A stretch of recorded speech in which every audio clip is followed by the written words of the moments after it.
Welcome everyone everywhere to the Elite Thinking Club. I'm Chris Jules Julian and I'm joined tonight by my co-hosts Liz and Michael and our special guest, or my special guest, one of my best friends, Luke. Guys, thank you so much for joining me tonight. How you all doing? You all right? Good. Yeah, all good, mate. Very good. We're going to get gossip about you from Luke. Oh, where? What's Jules really like? Well, what you see with me is what you get. Luke, I just want to say, amazing beard, bro. Check that out. Look at that. Cheers, bro. Yeah, it's looking right. A bit just for Loving men. the lamp as well. Dark, yeah. Strong, real strong. Do you Tonight. No, I don't. Tonight we're going to be talking about. Well, we're starting a brand new playlist, and the playlist is called Thinking Out Loud. The reason why I wanted to invite one of my best mates on is because we talk every day and we talk about some real serious things. And I've always said to him, bro, I would love to get you on the Elite Thinking Club. And I know that times not always easy for him to get away from his hectic lifestyle, but he's here tonight and we explore so much stuff. And I know Liz and Michael, you're going to absolutely love it. So we're doing a new playlist and Luke's the first person we have on, and you can be on this too. You know, if you pay attention to what we've been doing in the past, we're doing Elite Thinking Club NFTs. So make sure you check those out. But before we go any further, just got to, do the disclaimer. We at the Elite Thinking Club are a podcast dedicated to critical thinking. Critical thinking is the analysis of facts to form a judgment. The subject is complex, which includes the rational, skeptical, and unbiased analysis or evaluation of factual evidence. Critical thinking is self-directed, self-disciplined, and self-monitored and self-corrective thinking. It presupposes assent to rigorous standards of excellence and mindful command of its use. It entails effective communication and problem-solving abilities, as well as a commitment to overcome egocentrism and sociocentrism.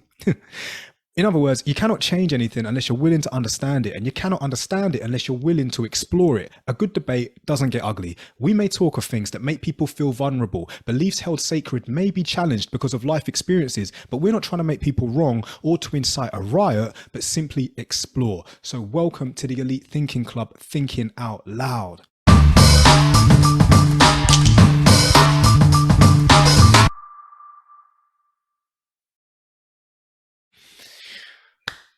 Boom. Bit of a mouthful. It is, but I'm getting there, Michael. I'm flowing there, mate. Honestly, good. It's really good. So yeah, we're currently at 208 subscribers on the YouTube. So big shout out to all our subscribers and fans and everyone watching. Can't do it without you guys. So thank you so much. And like I said, if you are a loyal subscriber or viewer of the channel, definitely try and get yourself an Elite Thinking Club NFT. Trust me, get yourself the NFT and you will not be sorry. More to follow on that, or watch the episode that we did all on cryptocurrency, NFTs, Web3 to get up to speed with it all. And I'll put the link in the description in this video. Right. First episode of Thinking Out Loud. Let's go in. Okay. Yeah. Luke, you and I talked today. We were talking about how certain people just do not have the think button in their brain. And that's not putting them down. We're not trying to cuss people out. It's just, they're so conditioned to the point where if it ain't on mainstream media, it isn't true. Yeah. And it breaks my heart. It breaks my heart. Breaks my heart too.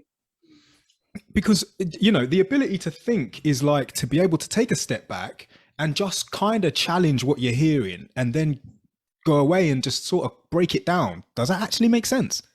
Does it make sense? Like what? What? That just doesn't make sense. And I'll give an example. For example, members of parliament, they are civil servants. They're supposed to be serving the public, right? Not only that, lead by example. If they want us to do something, surely they should be doing something. So we're now in a state though, where it's like double standards, or people are waking up to, hold on a minute. How is it that we have to do, for example, lockdowns, and now we're discovering that, even our prime minister is out partying and he's just going against everything he said. Yeah. You know what I'm saying? Like 13 parties or something.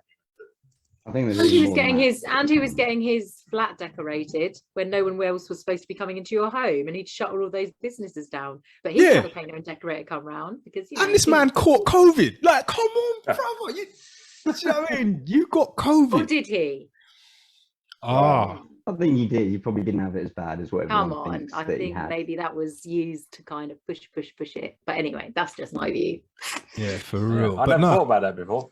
Yeah, nah, see, elite thinking clubs made you think. Yeah, I think we got like a stupid prime minister. I'm not even out here to like, shit. Do I run the country? Probably not. But if you give me the chance, I'll give it a go. That's pretty much his motto. you know what I mean? I've got the same MO. I think I've said this pretty before. much, and he's looking out for number one. He's not looking out for the country, which is the big problem at the moment. Is you've got Parliament, which isn't looking out for the country.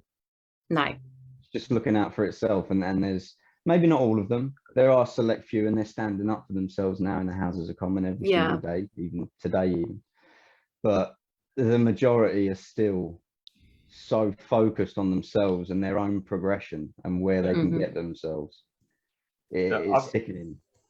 I've joked about this before, but maybe we do need a assassination attempt on the beer. Guy Fawkes. Yeah, Fawkes.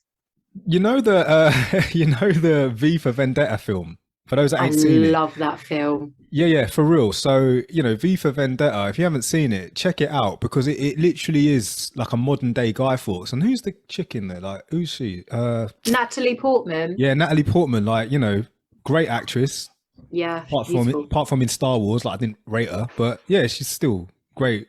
I guess Black Swan, I rate her. Yeah. But Natalie Portman, she's in it. And you never really see who the guy behind the mask is. But that's my point. You think we don't see the guy behind the mask with what we've currently got? Yeah. I think we do. But I do love it. I think it's amazing. I love my mask. I just kind of roll with it. It's like, what's about, isn't it? Freaks people out though. That is like a really attractive mask. Yeah, I do. When I drive sometimes, Liz, I don't know why I do it, but I just keep it by the side of my car. So when I drive past people and that, I look, see my face and I quickly... I love that. I love that. No, but it is almost like a universal global...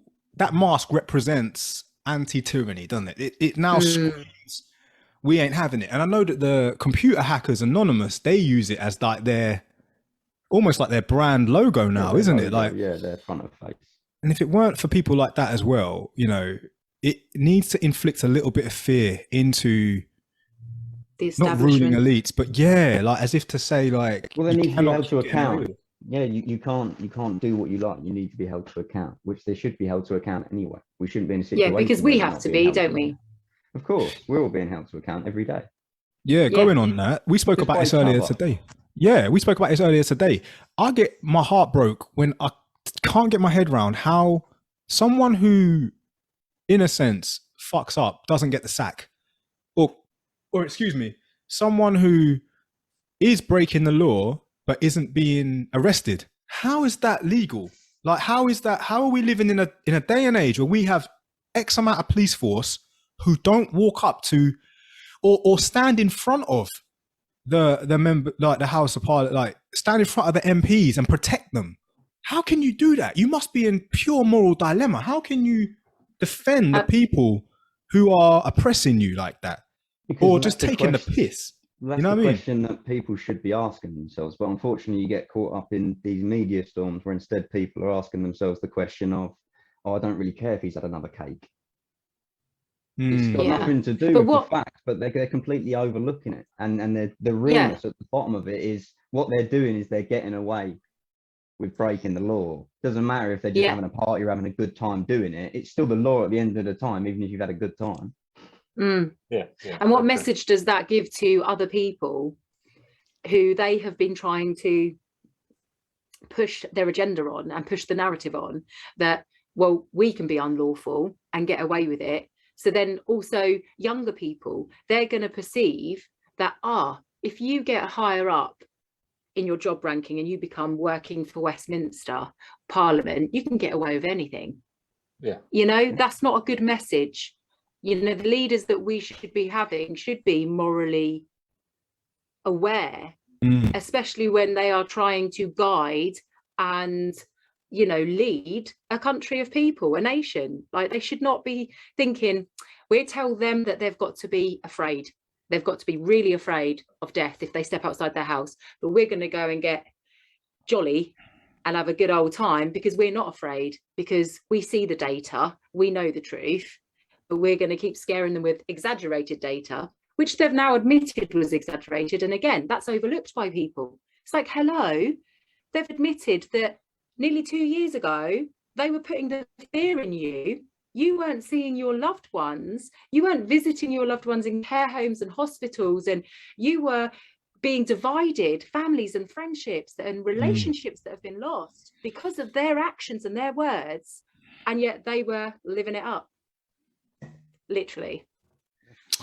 I was in a situation earlier today and I got told, listen, I'm just doing what I got to do. I got a boss, he's got a boss. And if we don't do our jobs, we get the sack. So therefore you need to hear what I got to say. And I'm not going to go into detail about what was said, but what I stood up and said was, nah, man, you need to stand up and tell him that ain't rolling. It ain't rolling. And he goes, nah, it don't work like that because my boss is only doing his job. And I said, well, unless you make a stand, unless you say something, it's always going to be that way. And what I find is we've got people elected as leaders who ain't got the balls to be a leader. It isn't so much about doing as you're told all the time. Sometimes you're in a position to do what's right, and there's never a wrong way to do the right thing. You know 100%. What I'm saying? So 100%. Even, you know, we got like, I'll call him out, Boris Johnson right now. The man is not, and I mean this with all my heart, he isn't from the same place as me. And therefore, he can't represent me. And this is what hurts. I'm in a position where I'm almost helpless in a sense that unless the police who I need to do their job go and shut this man down, or someone holds him accountable for just being shit, it ain't nothing going to change. And then we're going to replace him with another one or replace him with another one. And I know there's MPs out there who would love the chance to do better. But how are we expected to accept it? Do you know what I mean? I just don't get it. Well, the problem is we've got to accept it for what, another 2 years before we can make that active choice to get him out. Yeah. But how much more damage is going to get done in 2 years? Yeah. And then the worst part is what's he held for? Are we going to get anyone better in, or are we going to get someone much worse? That's the thing. That's the hand we get dealt. Like, because personally, I mean, I don't like Boris. Obviously, I don't like Boris, but I really don't like Keir Starmer because he was for lockdowns. He was very much for the COVID mandates. So you know, I'm just like, we need someone in there that is for the people, truly for the people and for humanity, like the ones that have stood up throughout this about all of these and said that it's, you know, what they're doing to people's lives isn't good. We need that sort of person to get in power. But then I feel like sometimes when they get in power, they change. They become that puppet. Power corrupts. Power corrupts in a big way. That's why a lot of people get into that position, because they want the power. And if you're doing it because you want the power, then it's dangerous. You're not going to be good. I much prefer the old Greek way of working things. You know, give them roads. You need to get in there. I'd give it a go. Work 24 hours. I'd go in there. I wouldn't be afraid to upset people. I'd be like, no, you're shit. Talk to me like that again. You get the sack. I would, but I'd probably get assassinated for speaking too much and say. I'm the same. And I wouldn't get assassinated by the people. I'd get assassinated by the people in my cabinet. Yeah. First thing I'll do is slash all the MPs' fucking wages. They don't need that much wages. Like fucking nowhere near. £80,000 just £35,000 should be the wage. £35,000 a year. Prove that you want to do the job. You should want to do the job. Yes. Yeah, with bonuses for doing a good job. Yeah, you're improving life for everyone. You're going to make humanity better. You're going to make the British people better. That's the gain that you're getting from doing such a thing.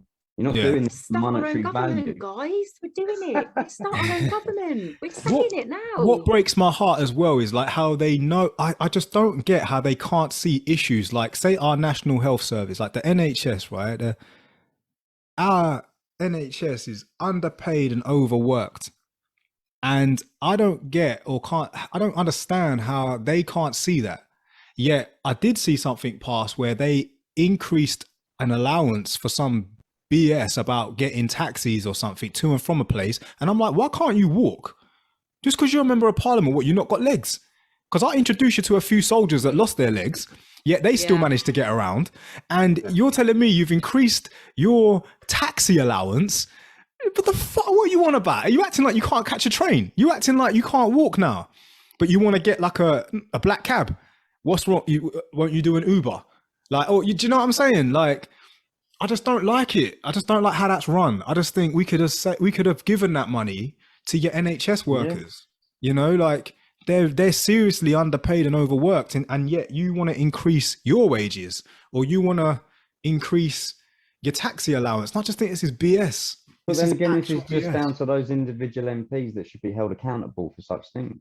It's up to them. If they get that £140,000 or whatever they get a year, and they say, you know what, I don't need this.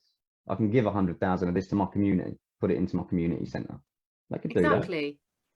Yeah, I see an interview a little while ago of an MP, and he was complaining. I think he was on like £89,000 or something. He was like, "Well, how am I supposed to live on this money?" It's like, are you serious? The national living wage is like what, 21,000? Wow. It shows how completely out of touch he is. They were talking about their spotted dick was a little bit fucking soggy. It's just like, what? So you're going to a place of work that you're getting paid an extra £350 a day for fucking signing in for, and you're worried about your dessert when people can't eat. I just can't comprehend how somebody becomes that way, where they are complaining about something like that when they're in that position. They've got such a privileged life compared to so many, then they complain about a pudding. Like, I just can't comprehend that way. And just to clarify as well, like, we're not just coming online and just having a little rant about this shit, because most people know this. This isn't us. Like, I don't want people ever coming on it or ever hearing what we're saying and just thinking, oh yeah, we'll do something about it then. Here you are online talking about it. Stop talking about it, do something about it. The reality is we're at the point now where the threshold has been met, but if you're not talking about it, are you not pissed off about it yet? And I don't want to hear, but there's nothing we can do about it. Enough is enough. Yes, like, there is. Do you know what I mean? Like, enough is enough. Conversations like this though, Jules, isn't it? And that's the thing. You can't be like the other side where it's been conditioned by the way society has been run in the last 100 years. They're never going to see opposite to what they've been told every day by the people they trust every day for the last God knows how many decades. But some are eventually waking up to it, and it just takes conversation. You can't hate them because of what society's done to them. It's not their fault that they don't understand how to have these thoughts, how to actually put these things together. But slowly but surely it will happen. It only takes tumbling motion, you know what I mean? And it starts building momentum as it runs down. It'll get bigger and bigger and bigger and bigger, and it has done. I mean, look at us. Do you ever think we'd be having this conversation 7-8 years ago, me and you? Probably not now. Well, no, actually, no. We'd be sucking Boris off. No, I wouldn't. I wouldn't, because thing is, they don't know any different, do they? Yeah, 100%. I still knew the government was corrupt.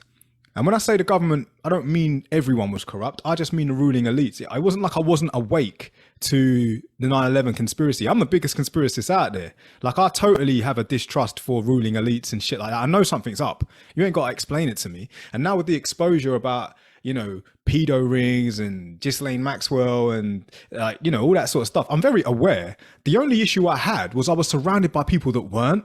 And I felt very, very alone. I was like, am I crazy? I'm not flipping 100%. Crazy. I can feel it in the air. Something's wrong. Like, can you not see this? And I was surrounded by, if this was the Matrix, I would be free and I'd be surrounded by agents. There's no other way to explain it.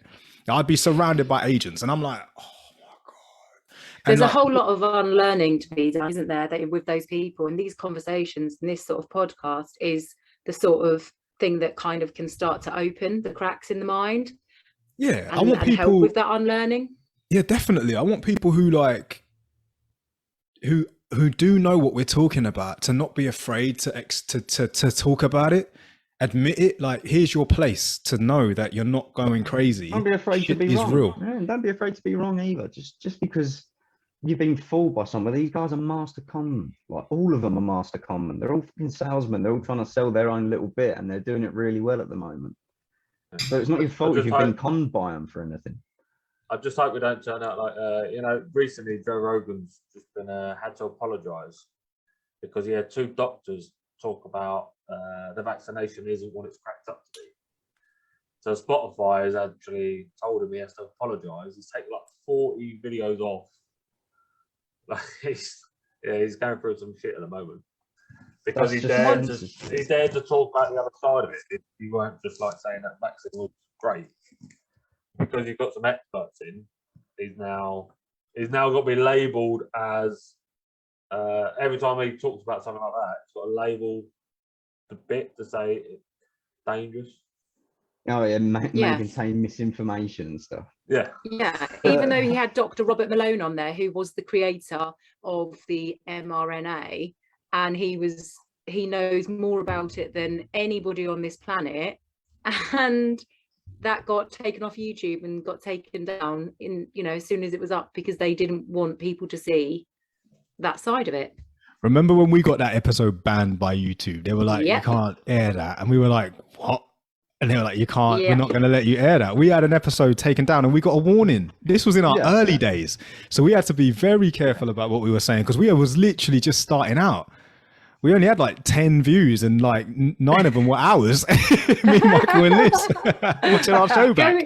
Going back to what you said, Luke, about people like, kind of like being afraid of being wrong. I've been reading this book called Black Box Thinking.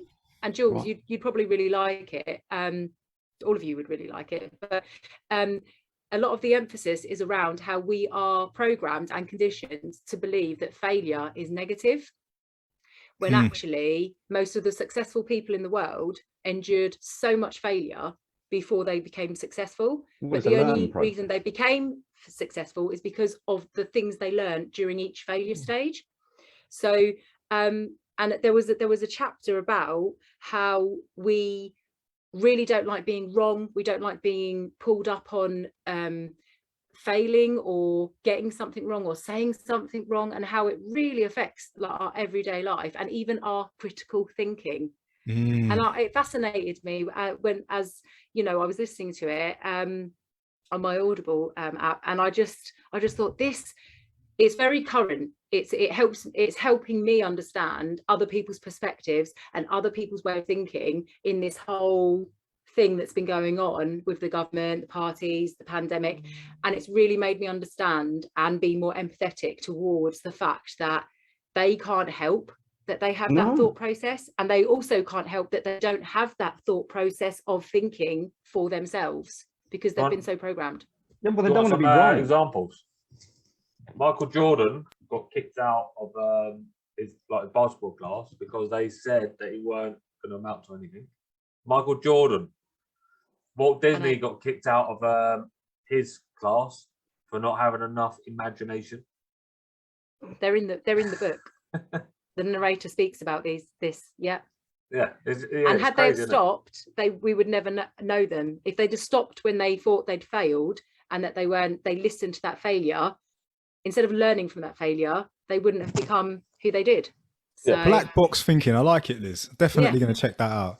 And the black box, is that a representation of the television when they say, it's on the box? No, it's a representation actually of the black box on an aeroplane that contains all the information. I see. And it's because airlines, there's a lot of different scenarios in each chapters that link and show and give examples of the whole black box thinking, because aircrafts learn from their mistakes, because in the airline industry it's imperative to learn from their mistakes because they do not want the same crash again to happen. So the black box is created for them to learn from those mistakes to be successful in never making that failure happen again. This is elite thinking for you. That black box is incredibly robust. It will survive the crash. It will land in water and be discovered within 24 hours. It's got like a proper radar on it thing, like not a radar, like a, what's they call it? It sends out a radio wave, emitter. Yeah, it sends out the flipping signal that where it is, right? And this is what smacks it, yeah?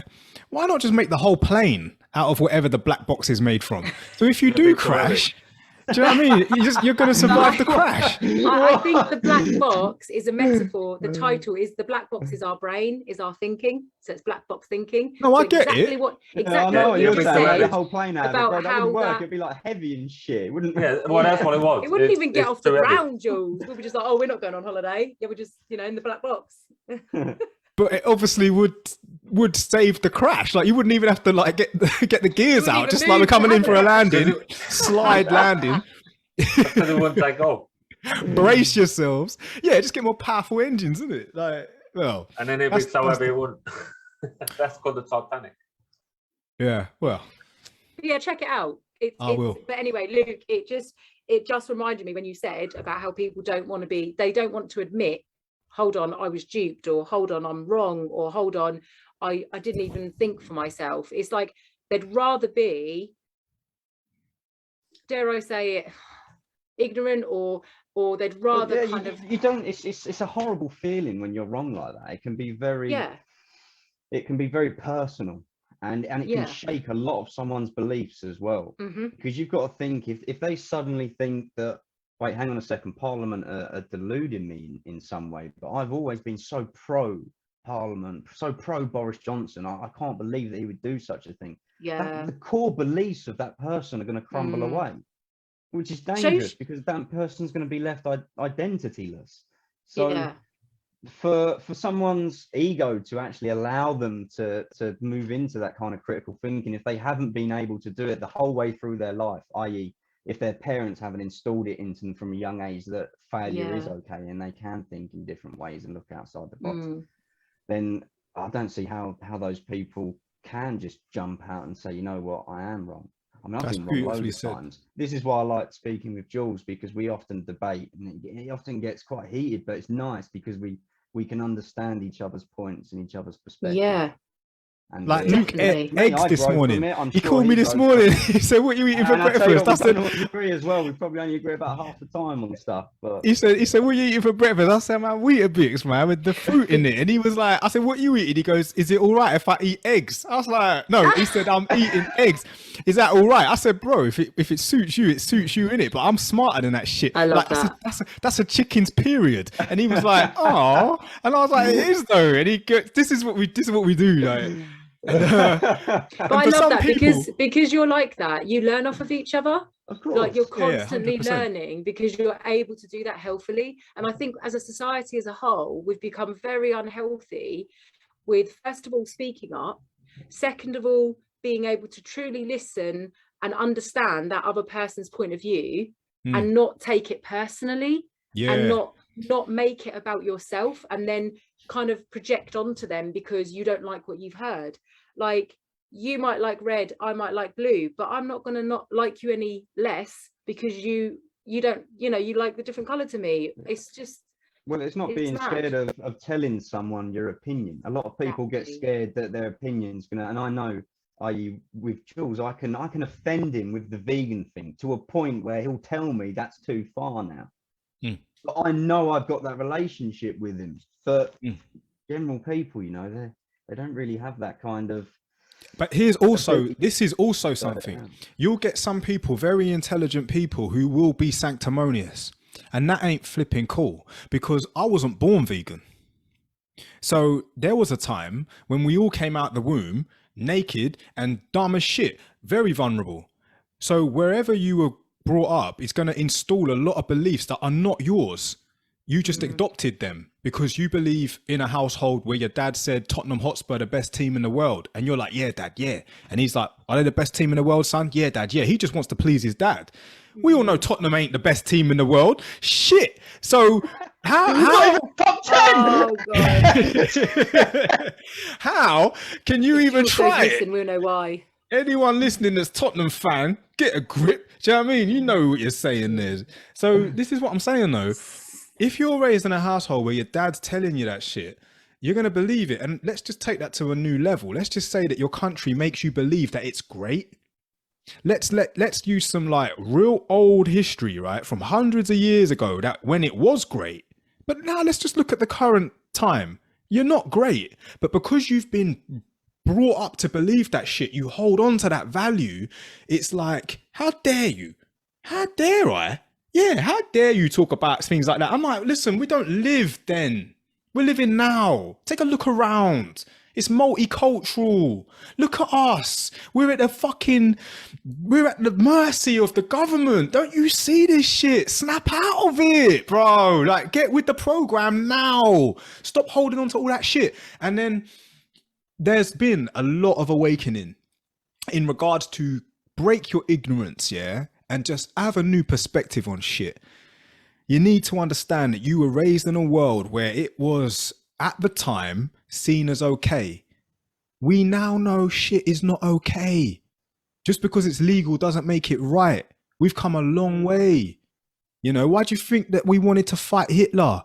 It's because you got it and I got it, that treating people in that way, especially a specific race of people, a religion, wrong. We abolished that shit. We fight for that shit. Mate. We stop smacking kids. Literally, evolve. Now, here's the difficult thing. We still have generations of people that hold on to such old flipping values that are so outdated. And it's just heartbreaking because we're trying to show them logic, trying to show them reasoning, trying to show them, you know, and it's hard because, like you say, they don't have that thinking process. They don't have the ability to actually accept that, hold on a minute, maybe eating that ain't good for me. Yeah, bro, it ain't good for you. You know, drinking bleach is going to kill you, right? Yeah. Okay, so you know, keep smoking that cigarette, it's going to kill you, yeah? Yeah. So on the cigarette packet, we put, this is the damage it does to your lungs. People still do it. I'm just like, what the fuck are we doing? Like, how the fuck can you not see it any clearer than on the box in your face, and you still do it? This is what we're trying to say, that's what we're getting at in a nutshell. It's part of their belief system still. They rely on it every day. It's a part of their absolute core that they come back to. It's their constant in life. And doesn't that show you how strong beliefs are? Because like you said, Luke, about how someone can be so for Boris and you know, yeah, he's doing the best he can and all of this, and they don't want, and even I've even overheard conversations in the supermarket, the local supermarket, where people have said, well, I do feel sorry for him, you know, he's getting in a lot of bother now. And then because they're so for him and they truly believe, because of Brexit and everything, that he's this hero. So they literally, it's in their belief system that it's they've okayed it, they've allowed it because of their beliefs, you know. And it's made me realize, wow, people's beliefs truly are like what guides us in life, like what makes us help with our choices, our decisions and everything. It's like, that's a hard thing to change in people, or that's a hard thing to even touch on with people. To open up, you know? People to just to even acknowledge, just to view it's there. But it's when's it's too much though. I mean, everyone's got their snapping point. For me, I mean, once all of the data was out quite a long time ago, I just saw this vaccine rollout as something that's crippling the economy for my son when he grows up. Yeah, I'm with you 100%. And all over the world as well, we're just feeding the pockets of a select few people. Yeah. And I don't understand why. I don't understand why more people aren't aware to it, because I mean, again, the information is just in front of your face. You can. It's right there. Independent research. You can go to the Office of National Statistics. It's all there. All of the information is there for everyone to see. Even on the government's official website, you know, they have all of the different things listed on there. You can get the analysis prints. You know, all you've got to do is Google the name of the vaccine and the analysis. Yes. And I got really frustrated because I love investigating things. I love learning. So for me, like a few weeks into this, I was like, something's not right. My gut feeling, no, there's an agenda here. This is not good. And I don't like the whole big pharma thing either. But yeah, and just doing a little bit of research on these government official websites, you know, and these organizations, and they're all official. I was like, that's not what they're saying on there. That doesn't match what they're saying. Michael, What what did They're you say? generalizing on the media. Yeah. They like to generalize a lot. And then when you actually go and have a look at the specific data, you start to realize that, oh, hang on a second here. I'm a 28-year-old man with no comorbidities. The risk of me dying, I've actually got a higher chance of dying of natural causes. Yeah. Mm. Yeah, Like the for average real. lifespan 79. At the moment, people are dying at 82 and a half years old of COVID Yeah. who have no comorbidity. So I'm more Yeah. likely to die of natural causes. So why am I Yeah. getting jabbed 4 or 5 times if I'm going to die of No. natural causes before this disease? Most likely, again, there are some people that are outliers. saying, There's some "Listen, stats that they will release to help the agenda. So they're not of lying, course." but they're not No, saying they're the generalizing. full. They're just releasing the whole general thing. What people don't realize is that 99% of people that die of COVID have a comorbidity such as diabetes or obesity or cancer. Any A of really these weak things. immune system. Yeah, like, or yeah. over the age of 80. Like, Yeah. I mean, all of these things, they're coming into it, sort of thing. But that's the picture you're being shown. You have the information there, but you need to go and get it yourself. But they're relying on you not to go and get it yourself. Yeah, They're because they relying think on you people not to go and do that. won't do it. Yeah. And Yeah, sad to say it, some people won't. The information they about don't. not They smoking don't is on want the to, box, again. but people just don't want to see it, or they see it and Yeah. ignore it. Michael, what was you saying, mate? Go on. I'm just saying it doesn't Sorry. help that a lot of celebrities are pushing the vaccine. So at one point there was 6 or 7 different presenters, like James Corden. I can't remember the other, but like 6 late night presenters, Late night show. all doing the same thing. Russell Howard has done it as well. Jimmy Carr, his last thing, he said, "What do you call unvaccinated people?" And then he Yeah, I see. basically I laid actually into loved that. I'm unvaccinated, but I thought it was hilarious. Yeah, I mean, it is funny, but all It's of a these funny mainstream people are pushing vaccinations should be done. Mate, it's So- on radio adverts, on TV adverts, fucking everywhere still, which is kind of ridiculous at this point. Yeah. So when you get to this point, and you're thinking, well, why don't people think to themselves? Every single person they kind of trust is saying, go do it. But why are they putting their trust in celebrities and government? Why are they not putting their trust in themselves? And that's the main issue. Now, lazy. I'm going to ask, could we be wrong? If there are so many people for it, could we be wrong? Of course we could. That's the only thing that got me, because I was stumped the other day. Like, I was just before Christmas, like someone said something to me and it made me think, like, critically, because that's the only way to be. I thought, all this time, could I just be wrong? Like, my belief, my distrust, do I want there to be a problem with the vaccine? Do I want there to be a problem with my government? Okay, Do I well, want now we're talking about different things. I am don't I think there's a problem with the vaccine. I think there's a vaccine and it causes side effects, but I don't think there's a problem with it. I don't think they're intentionally doing it. I think they're intentionally chucking out just a subpar product to get money into their pockets. I don't think they're intentionally trying to kill people or put chips in anyone or anything like that, but they're definitely trying to line their pockets as quick as possible.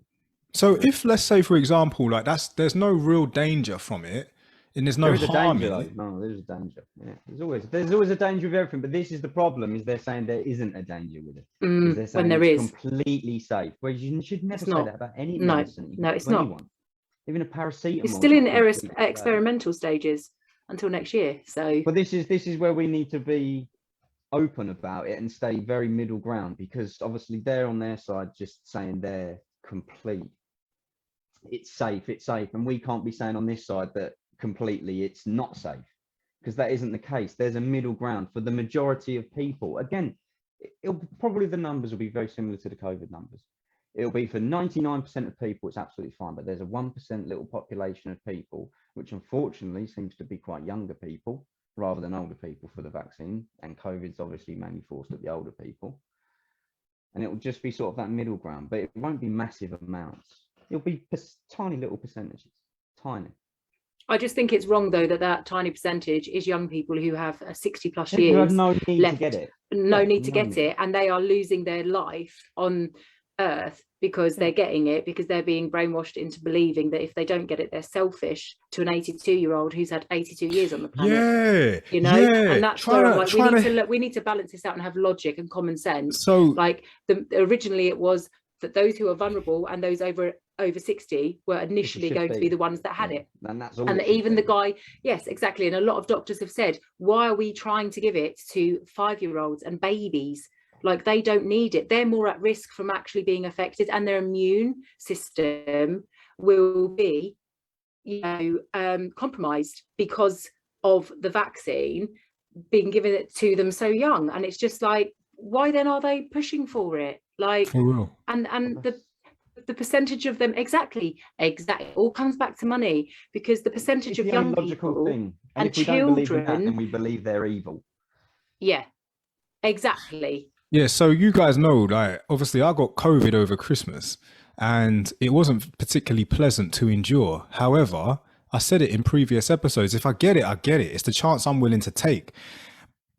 After having it, I fully understand if someone's vulnerable, i.e. low immune system or old, or you got to get that vaccine, because to go through what I went through as a fit, young, healthy man, I don't think you're going to survive if you ain't been vaccinated. I've done about 3 days and it was hard routine. Like, my throat weren't working properly. I was barely eating. Just felt real bad, weak and vulnerable. I just felt sorry for myself a lot of the time too. But a big part of me was saying, if I had got the jab, would I still be feeling the same? Obviously, I will never know. However, I am living here, alive. Like, I am still alive, back on my feet. Like, if anything, I'm stronger, and I haven't been vaccinated. That's my own personal experience. And it is quite shit when I'm being asked, have you been vaccinated, by people, and I say, no, I haven't. And they said, oh, have you had COVID? And I say, yes, I have. And then they say, oh, well, why didn't you get vaccinated then? And I'm like, I still would have got it anyway. Do you know what I mean? Even if I was vaccinated, I still would have got it anyway. Yeah, exactly. Like, so what? Immunity, having, now that you've had it, you are like 13 times, your immune system is 13 times stronger or whatever from having had it. So I'm basically Superman now. So if you're around people that have got it, you probably, if you got it again, yeah, I'm simply like bulletproof, laser beam you'll eyes. be pretty good, mate. Again, you can go on the Centre for Disease Control and they'll show you a live graph chart where you can see unvaccinated, vaccinated people who've caught COVID. And if you just caught COVID, you're literally at the bottom of the line with the vaccinated who have also caught COVID. We're on exactly the same line. There's no difference between the two.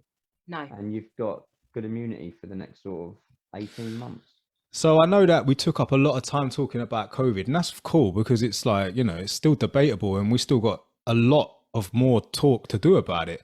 But there was something I watched here. You're going to love this, guys. And it was about like Russia and cryptocurrency connection and how the pandemic. So this is like a conspiracy, but I want to know what you guys think about this. So apparently Bitcoin was originated in Russia, and obviously it had its boom.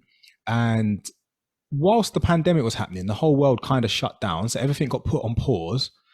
And now all of a sudden, Russia is going to war and cryptocurrency has crashed quite, I say the markets have dropped quite evidently. Someone's withdrawn a lot of money basically to cause this dip.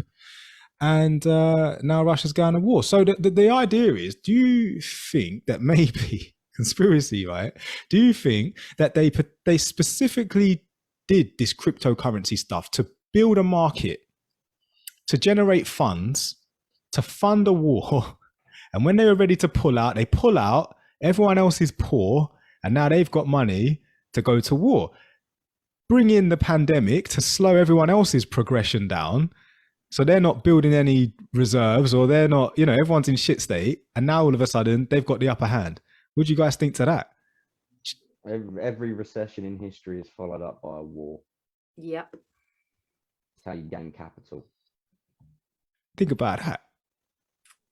You ever not heard of that conspiracy yet? I only heard it the other day, but it made sense to me anyway. I was like, that is quite a good one, to be honest. I'm all for conspiracies, but it's true. All of a sudden, crypto markets crash. Russia's going to war. They've had 2 years to prep. And in those 2 years, crypto rose, and now all of a sudden this massive dip, and it's just like, so where did it come from? Bitcoin. Russia. Mm.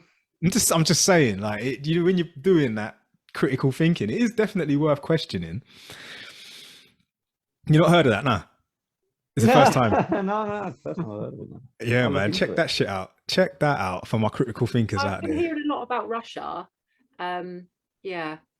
And I think you As- mentioned to me before that it like crypto started there and stuff. So They're ready for that shit. Yeah, Yeah. man. Bitcoin's gone up today by quite a lot.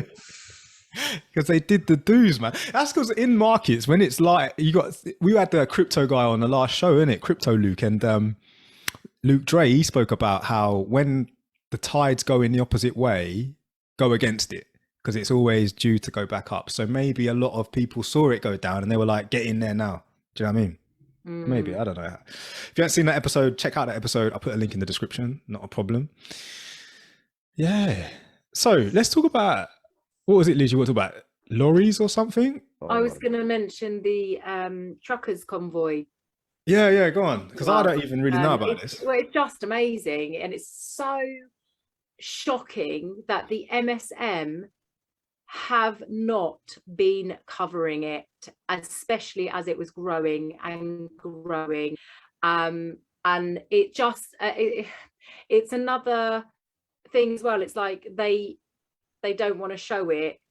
They don't want you to know about it. But also, you know, unless you really go looking for it, or unless you're on social media, thankfully social media, it's been shared so much on there that people are coming across it and people are learning about it. But it's basically the truckers have made a stand against the mandates that their president Justin Trudeau is basically trying to impose on them. And they're standing up, and people are not only backing up in the trucks and you know, like making it all like a complete standstill and making a proper like stand. People are coming out into the streets as well, and you know, there's like little old ladies are baking cakes for the truckers and making sure that they stay there and that they're fed and that they're able to stay there.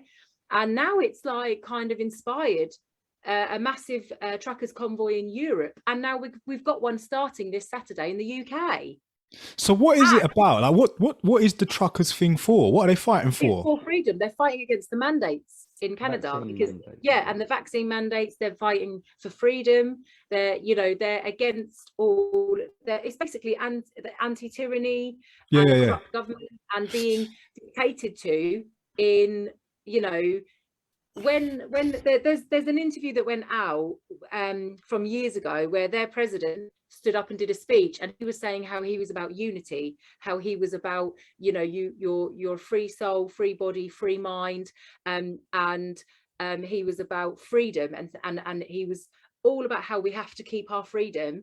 And it's resurfaced and come out that was how he was. But now when he does his speeches, he's very much like, you know, you've got to do what we say, and he even put on his social media like, don't speak to anybody in your family, or don't have your family round if they're not vaccinated.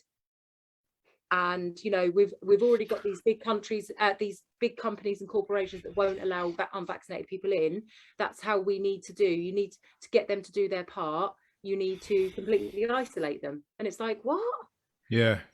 So, and did you see the one in Australia when all of like the construction workers went on a strike as well? Australia's bonkers, man. Yeah, they have gone completely. But that's what they're trying to stop happening in Canada. Canada do not want to be the next Australia. So they are basically making a huge stand. Somebody set up a GoFundMe page for this truckers convoy. And like within like a few days, it had like 7 million donations, $7 million or whatever in donations. And it's going up as we speak. And they've said, I read earlier that they've raised so many millions on this GoFundMe for this convoy that they can keep the truckers there for the next 2 years. They won't, like, they do not have to move their trucks. Like, they will be able to feed them, like look after them for the next 2 years with the millions they've raised. I mean, all I'm saying is though, like, why are we going against, like, what's the outcome? Because don't get me wrong, to stay there for 2 years is great, but I don't think they will be. I don't think they will be there for that long. But I think they're making a stand to show the government we're not afraid to stand up to you, and that we are taking our power back, and we want freedom. We don't want you to tell us what we put in our body. We don't want you to tell. This madness stops now. And I think, and the president, he's had to flee where he lives. He's had to flee. He's had to get out of there with his family, because it's huge. Like it's massive. Mass awakening. Yeah. I mean, it's lovely to see. It's great.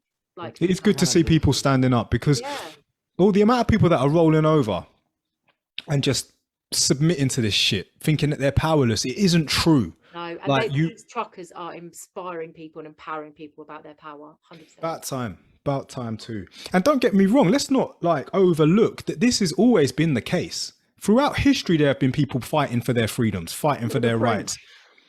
Exactly. Every weekend. So do I. So do I about protesting.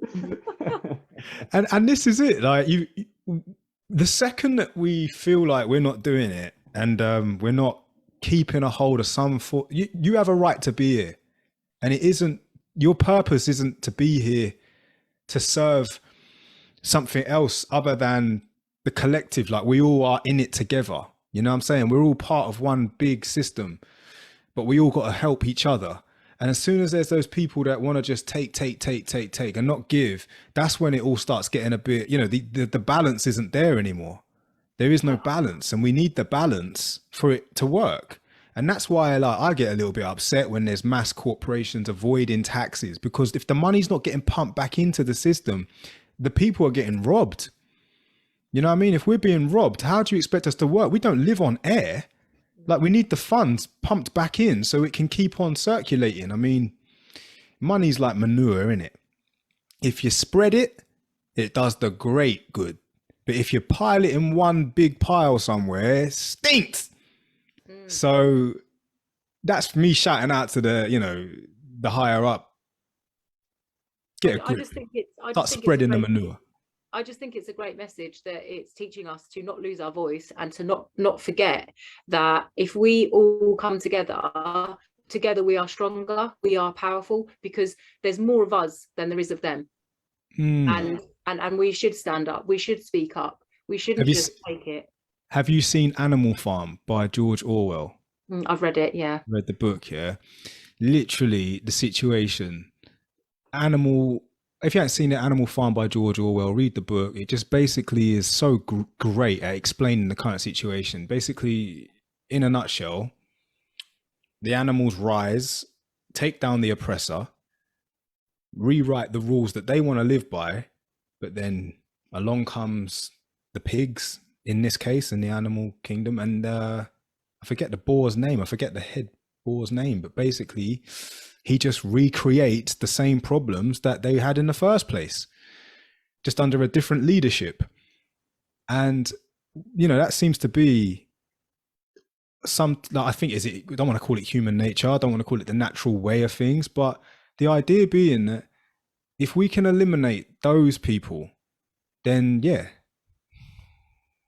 we take back the thing. How is it doable though? Because if that is the natural way of things, like, rise to the oppressor, take down the oppressor, and re-establish something new, how long will it be before it just goes back to that again?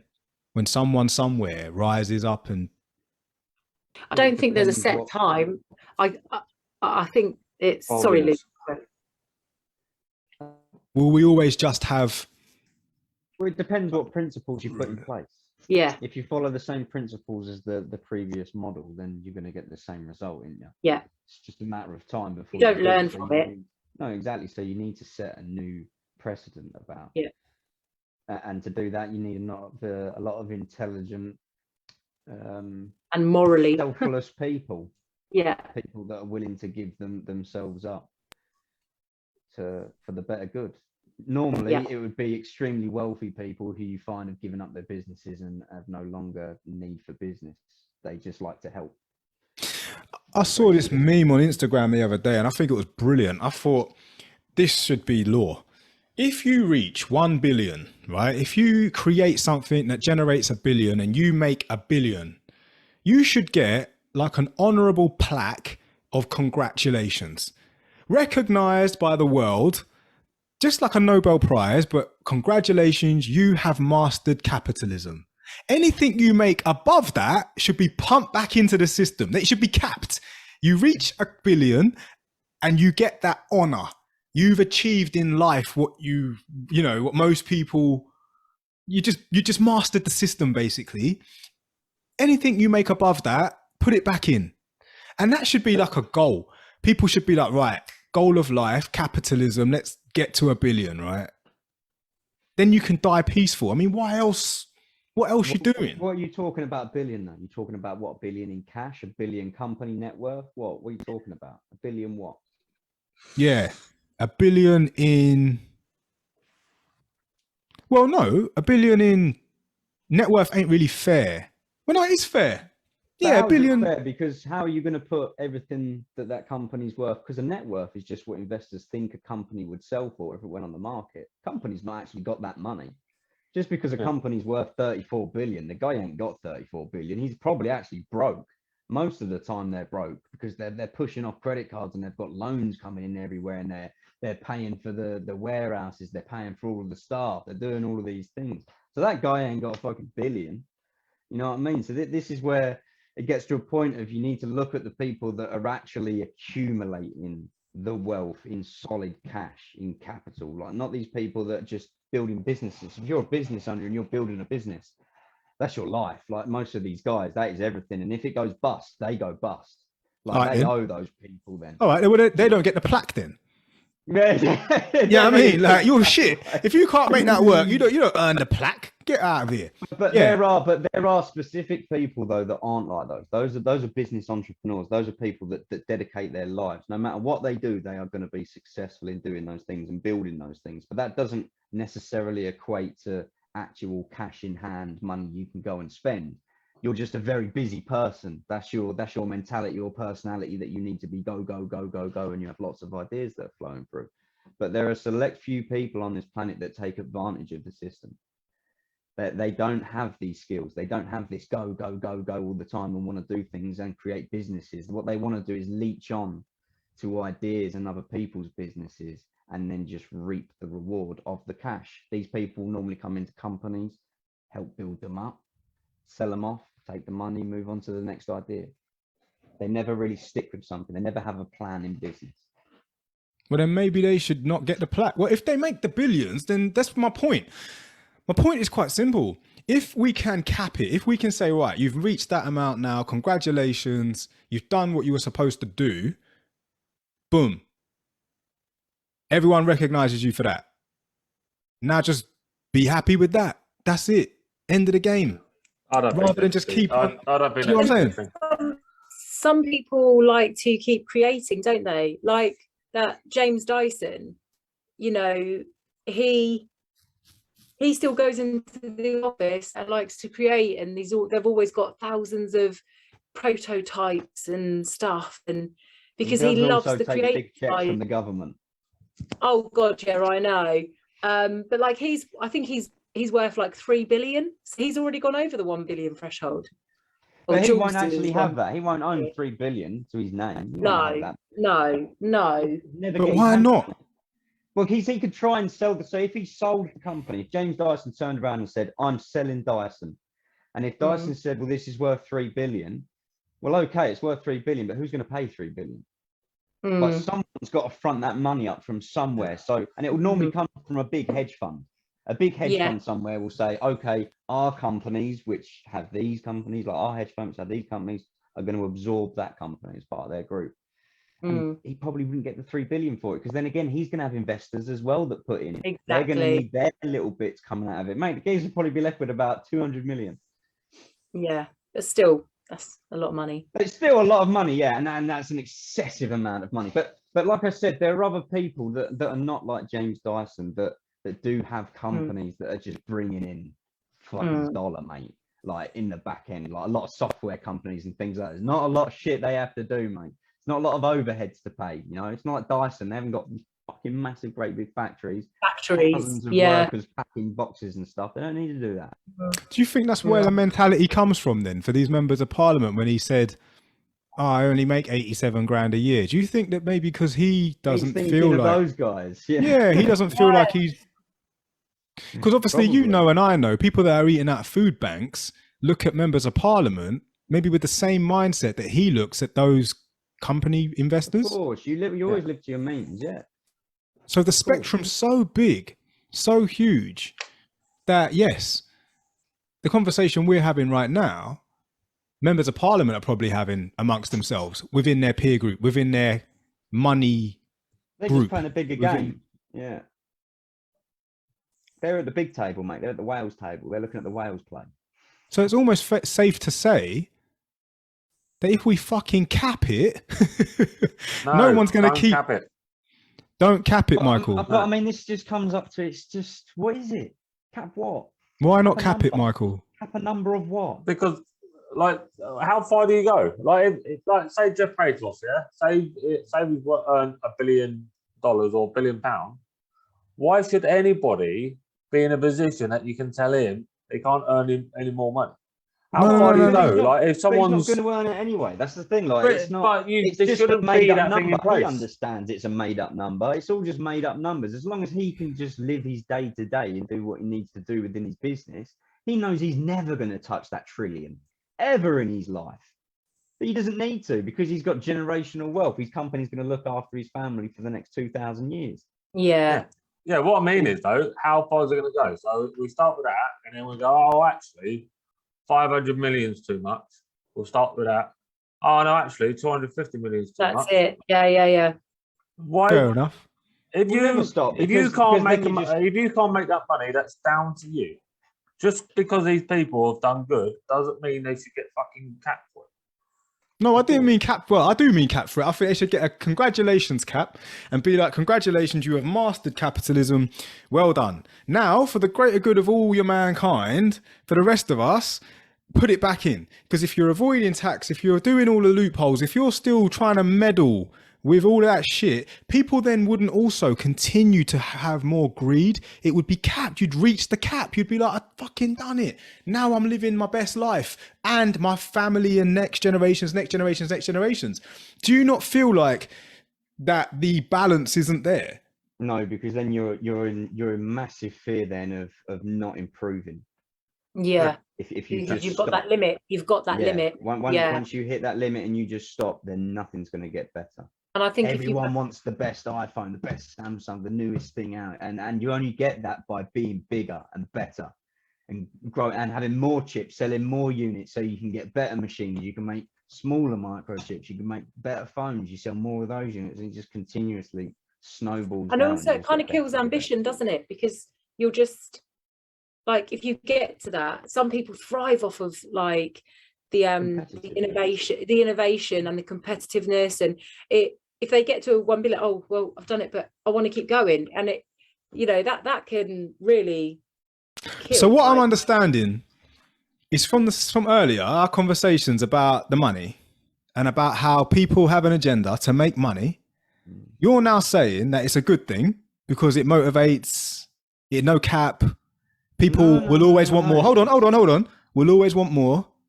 However, in our earlier part of this episode, we were talking about people who only had their best agenda at heart, regardless of any other people, because it all boils down to money. I want to know where you stand on this. And I'm just saying this, as Elite Thinking Club, critical thinking. We've just explored tonight in this episode two sides.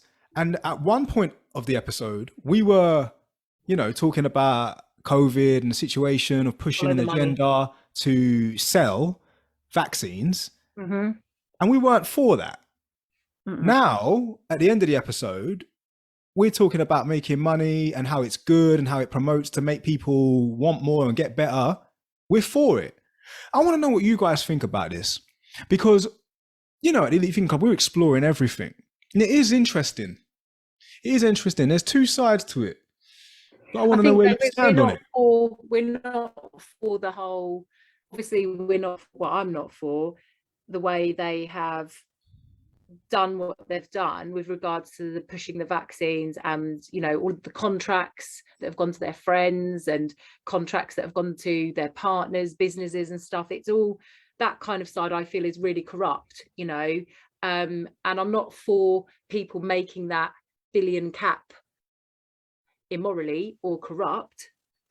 And I also don't think people should have a limit on their ambition or success, or, you know, the whole 1 billion cap. But I am for people striving to keep moving forward, and growth and change that is good in the world. We're always going to need innovators, we're always going to need creatives, we're always going to need that to evolve. And within that, we're always going to have the corrupt money making. Interesting. Guys, before we close, is there anything you really want to stress at the end of the episode to the audience? I want to buy a truck. Well, I just want to say massive thank you to my friend Luke for joining us, bro. I've been wanting to get you on this show for a long time. You didn't speak so much as what you normally do in the day, though. Normally, guys, on the phone, he's got so much. I can't get a word in edgeways. I'm like, fucking hell, all right, cool. I'm pretty tired, man. I didn't really sleep last night, so I'm pretty sure. We'll have to do an earlier episode. Yeah, well, maybe so, but that was the first episode of the new playlist, which is Thinking Out Loud by the Elite Thinking Club. That's absolutely fine. So if you haven't done so already, hit the like, hit the subscribe button, and make sure you're following and checking out our past episodes of either a special guest or anything that we've been talking about in the past. And if you do want to be on this show, you actually can be as well. You can become a member of the Elite Thinking Club by purchasing one of our NFTs. If you don't know anything about NFTs, watch the episode on cryptocurrency, Web3, NFTs, and get educated on what headspace you need to be in to do that, because NFTs are more than what you think. It isn't just owning a digital piece of art, it's a digital asset. It is something that's going to come into circulation very soon. You will see brands like food, brands like clothing, brands like vehicles sending these NFTs into your wallet, by the way, your wallet that you can have all the benefits of, that the company or the brand are giving you. And then when you're done at a later date, you can sell it on to someone else. Check out the Elite Thinking Club NFTs. I put a lot of effort into making them, and I'm sure you will benefit from them. I'm so sure. But other than that, just hit the like and subscribe button. How about that? Really simple, really easy to do as well. Right. Thank you so much, guys, for that debate. That was amazing. We did explore a lot of things there. And, you know, it isn't always about getting to a destination. It's just sometimes just about going for a walk and having a talk. That is literally the Elite Thinking Club. So from me, Liz, Michael, and Luke, everyone everywhere, thank you so much. Peace and love.